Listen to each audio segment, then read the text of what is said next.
মুক্তিত নিস্পৃহ জিতু সেহি ভকত কনমো ৰসময়ী মাগো ভকতি।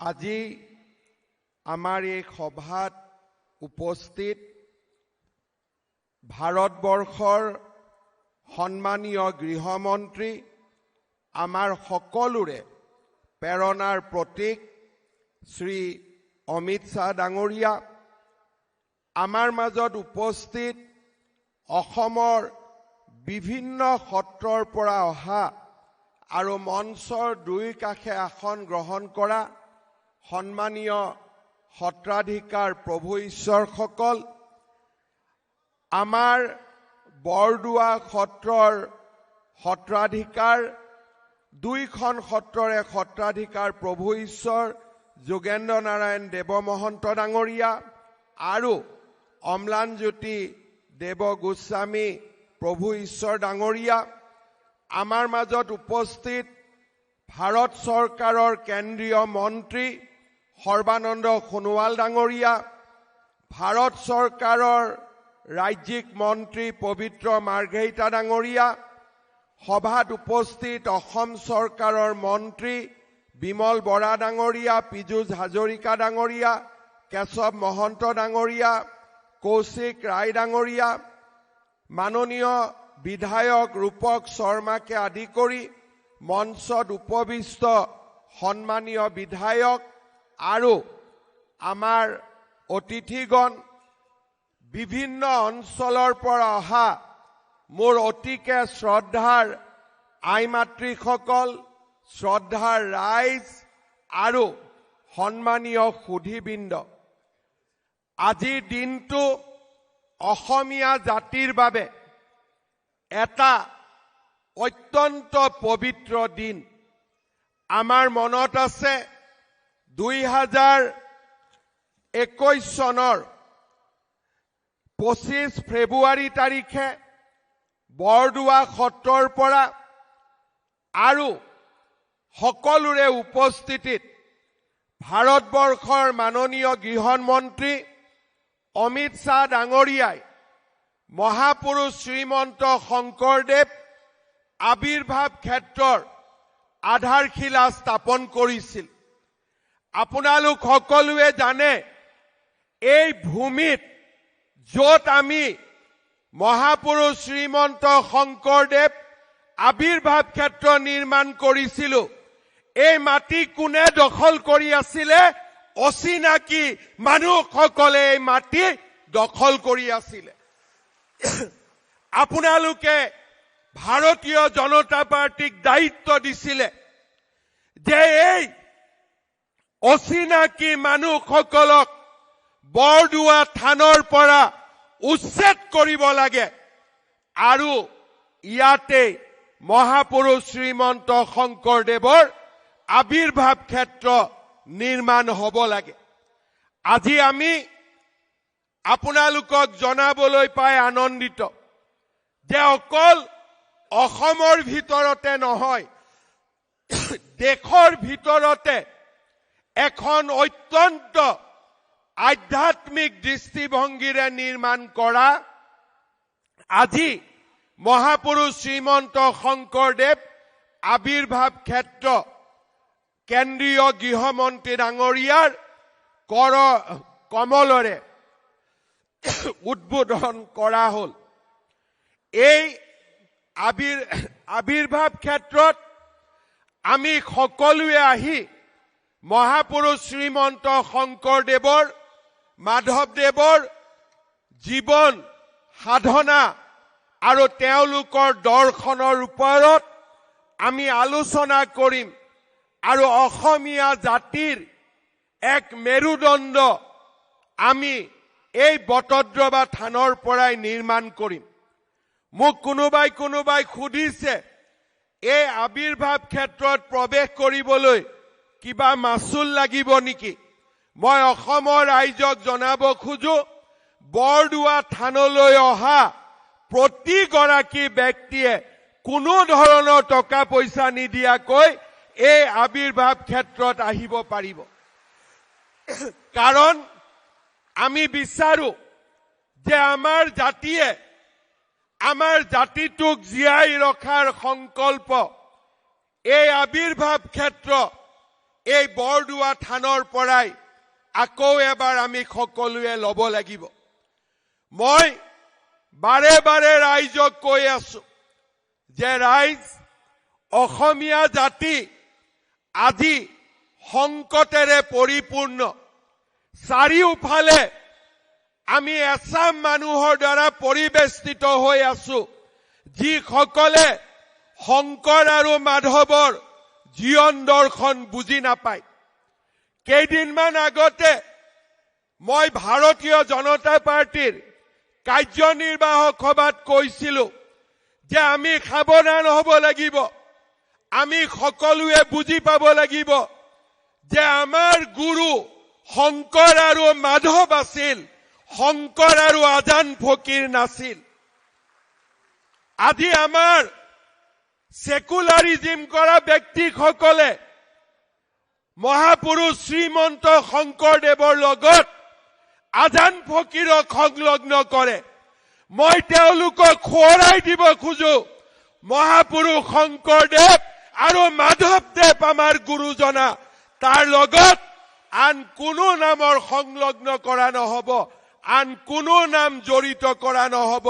শংকৰ মাধৱ আমাৰ জাতীয় জীৱনৰ প্ৰাণ প্ৰতিষ্ঠাতা, আৰু সূৰ্য আৰু চন্দ্ৰ থকালৈকে শংকৰ মাধৱ আমাৰ গুৰু দুয়োজনা আমাৰ মাজত জীয়াই থাকিব। শ্ৰদ্ধা ৰাইজ, আপোনালোকৰ আশীৰ্বাদত আমি এখন চৰকাৰ গঠন কৰিছিলো, যি চৰকাৰে প্ৰধানমন্ত্ৰী ডাঙৰীয়াৰ আশীৰ্বাদত অসমলৈ বিকাশৰ এক গংগা নমাই আনিছে। কিন্তু আমি বিশ্বাস কৰো যে বিকাশৰ লগে লগে আমাৰ জাতিৰ পৰিচয়ও থাকিব লাগিব, জাতিৰ অস্তিত্বও থাকিব লাগিব। যদি জাতিৰ পৰিচয় নাথাকে, বিকাশৰ কোনো মূল্য থাকিব নোৱাৰে। বিকাশ আৰু জাতিৰ পৰিচয় যেতিয়া দুইটা একেলগে যাব, অসমীয়া জাতি বিশ্বৰ ভিতৰতে এটা মহাজাতিলৈ ৰূপান্তৰ হ'ব। সেইবাবে আজি আমি যোৱা 5টা বছৰ 10টা বছৰ নিৰলসভাৱে কাম কৰিছো। আপোনালোকে জানি ভাল পাব, অসমৰ সত্ৰ, অসমৰ বনজ, অসমৰ ভিজিআৰ পিজিআৰ, এই গোটেইবিলাকক আজি আমি সেই অচিনাকি মানুহসকলক উচ্ছেদ কৰি 1,45,000 বিঘা মাটি আজি আমি জাতিটোৰ বাবে মুকলি কৰিছো। সংখ্যা কিমান? 1,45,000 বিঘা। কিন্তু এতিয়াও কৰিবলৈ বহু দূৰ বাকী আছে। আৰু আমি আপোনালোকক প্ৰতিশ্ৰুতি দিছো যে যেতিয়ালৈকে আমাৰ দেহত শক্তি থাকিব, এই অচিনাকি লোকসকলক আমি শান্তিত অসম ভূমিত থাকিবলৈ নিদিও। এই সংকল্প আজি বৰদোৱা থানৰ পৰাই মই ল'ব বিচাৰিছো। শ্ৰদ্ধা ৰাইজ, আমি জাতিক নিৰ্মাণ কৰিব লাগিব। আমাৰ জাতি মহাশক্তিত পৰিণত হ'ব লাগিব। আৰু সেই কাৰণে আজিৰ সভাত উপস্থিত সকলো ৰাইজৰ জৰিয়তে মই অসমবাসী ৰাইজক অনুৰোধ জনাম, অচিনাকি লোকক মাটি বিক্ৰী নকৰিব, অচিনাকি লোকক চাকৰি নিদিব, আৰু অচিনাকি লোকসকলক জাতিৰ বৰঘৰত সোমাবলৈ অনুমতি নিদিব।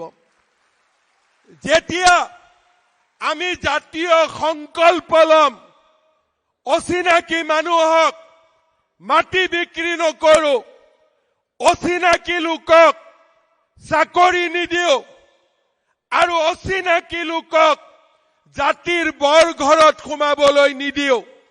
আপোনালোকে নিজেই দেখা পাব যে এটা দশকৰ ভিতৰতে আমাৰ জাতি মহাশক্তিলৈ ৰূপান্তৰ হ'ব, আমাক কোনেও ধৰি ৰাখিব নোৱাৰে। শ্ৰদ্ধা ৰাইজ, মহাপুৰুষ শ্ৰীমন্ত শংকৰদেৱ আবিৰ্ভাৱ ক্ষেত্ৰ ই অকল আধ্যাত্মিকতাৰ প্ৰতীক নহয়, ই অসমীয়া জাতিৰ স্বাভিমানৰ প্ৰতীক। ই অসমীয়া জাতিক সাহস দিব, শক্তি দিব আৰু জাতিটোক জীয়াই ৰখাৰ বাবে প্ৰেৰণা দিব। আজিৰ এই সভাতে মই সকলো অচিনাকি লোকক আহ্বান জনাম যে যিমান পাৰে সোনকালে আপোনালোকে সত্ৰৰ পৰা আঁতৰি যাওক, আমাৰ ফৰেষ্টৰ পৰা আঁতৰি যাওক। চৰকাৰে কাকো ৰেহাই নিদিয়ে, এই কথা আপোনালোকে মনত ৰাখিব। এতিয়া জাতি জাগিছে, জাতি জাগিব আৰু এই জাতিয়ে শংকৰ মাধৱৰ প্ৰেৰণাৰে এই জাতিক মহাশক্তিলৈ ৰূপান্তৰ কৰিব। শ্ৰদ্ধা ৰাইজ, আজিৰ এই অনুষ্ঠানত আমি সকলোৱে আমাৰ গৃহমন্ত্ৰী ডাঙৰীয়াৰ অমিত শ্বাহ ডাঙৰীয়াৰ বক্তব্য শুনিবলৈ পাম। মোৰ বাবে এটা আনন্দৰ দিন। এই প্ৰকল্পৰ আধাৰশিলা কোনে স্থাপন কৰিছিল? গৃহমন্ত্ৰী অমিত শ্বাহ ডাঙৰীয়াই স্থাপন কৰিছিল। আৰু আজি এই প্ৰকল্পৰ কোনে শুভ উদ্বোধন কৰিছে? গৃহমন্ত্ৰী অমিত শ্বাহ ডাঙৰীয়াই এই প্ৰকল্পৰ শুভ উদ্বোধন কৰিছে। ই আমাৰ বাবে এটা অত্যন্ত প্ৰাপ্তিৰ দিন। আজিৰ এই দিনটোত সোণোৱাল ডাঙৰীয়া আৰু আমি এক বিশাল আনন্দ অনুভৱ কৰিছো যে আমি জাতিটোক তেওঁলোকে বিচৰা ধৰণে আমি আমাৰ দায়িত্ব পালনেৰে এই আবিৰ্ভাৱ ক্ষেত্ৰ আজি আমি সম্পূৰ্ণ কৰিব পাৰিছো। পুনৰ এবাৰ মই অসমবাসী ৰাইজক এই পবিত্ৰ বটদ্ৰৱা থানৰ পৰা আকৌ এবাৰ মোৰ শতকৌটি প্ৰণাম জনাইছো। প্ৰভু ঈশ্বৰ সকলক মোৰ সেৱা জনাইছো আৰু সকলোকে পুনৰ এবাৰ ধন্যবাদ আৰু অভিনন্দন জ্ঞাপন কৰিছো। মোৰ লগত একেলগে ক'ব, ভাৰত মাতা কি, ভাৰত মাতা কি, জয় আই অসম, জয় আই অসম, জয় গুৰু শংকৰ। বহুত বহুত ধন্যবাদ। জয় হিন্দ, বন্দে মাতৰম।